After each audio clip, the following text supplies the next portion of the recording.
ఒక ముఖ్యమంత్రి గారు ఒక ప్రాజెక్టును రివ్యూ చేయడం ఆయన బాధ్యత. అది రాజకీయ జోక్యం ఎట్లయితుంది? రివ్యూ చేయడము, త్వరితగతిన ప్రాజెక్టును పూర్తి చేయడము, ప్రజలకు త్వరితగతిన నీళ్ళు ఇవ్వడం అనేది ఒక బాధ్యతాయుతమైన ప్రభుత్వం చేసే పని. అది రాజకీయ జోక్యం అనరు. It is the responsibility of the chief minister and the government. So ఈరోజు విషయం చూస్తూ ఉంటే,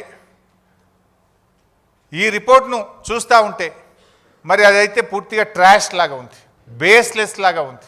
చరిత్రలో ఇట్లాంటి కమిషన్లు, రాజకీయ వేధింపుల కోసం చాలా కమిషన్లు రిపోర్ట్లు ఇచ్చినాయి.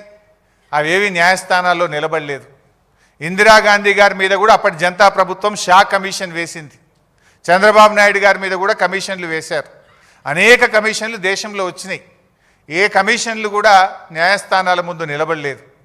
ఎందుకంటే రాజకీయ దురుద్దేశపూరితంగా ఇచ్చినటువంటి రిపోర్ట్లు న్యాయస్థానంలో నిలబడవు, ప్రజాక్షేత్రంలో నిలబడవు. ఎప్పటికైనా ధర్మమే గెలుస్తుంది, సత్యమే నిలబడుతుంది. అంతే తప్ప ఈ రాజకీయ దురుద్దేశంతో ఇచ్చేటువంటి రిపోర్ట్లు ఎప్పుడు కూడా నిలబడవు. ముఖ్యంగా రేవంత్ రెడ్డి గారి ప్రభుత్వం మనకు తెలుసు, మీకు తెలియదేముంది?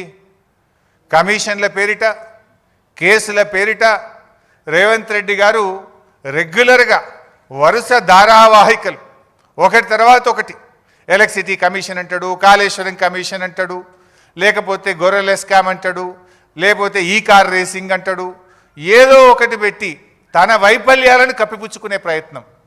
ఆయన ఫెయిల్యూర్స్ మీద చర్చ జరగకుండా, ప్రజలు తిరగబడకుండా లేని కుట్రలను వరుసగా ఒక సీరియల్ లాగా నడుపుతూ ఉన్నాడు. ఆ టీవీలలో కొన్ని సీరియళ్ళు వస్తుంటాయి, జనరల్గా బాగా టాప్ సీరియల్స్ నడుస్తుంటాయి. కార్తీక దీపం అనే సీరియల్ వస్తూ ఉంటుంది. కార్తీక దీపం సీరియల్ రాగానే గుడి గంటలు అనే సీరియల్ వస్తుంది. గుడి గంటలు అయిపోగానే బ్రహ్మముడి అనే సీరియల్ వస్తుంటుంది. అట్లా రేవంత్ రెడ్డి కూడా ఓటెన్కోటో సీరియల్ లెక్క నడుపుతున్నాడు. సీరియల్ కాదు కదా, నిజాలు చెప్పు నువ్వు.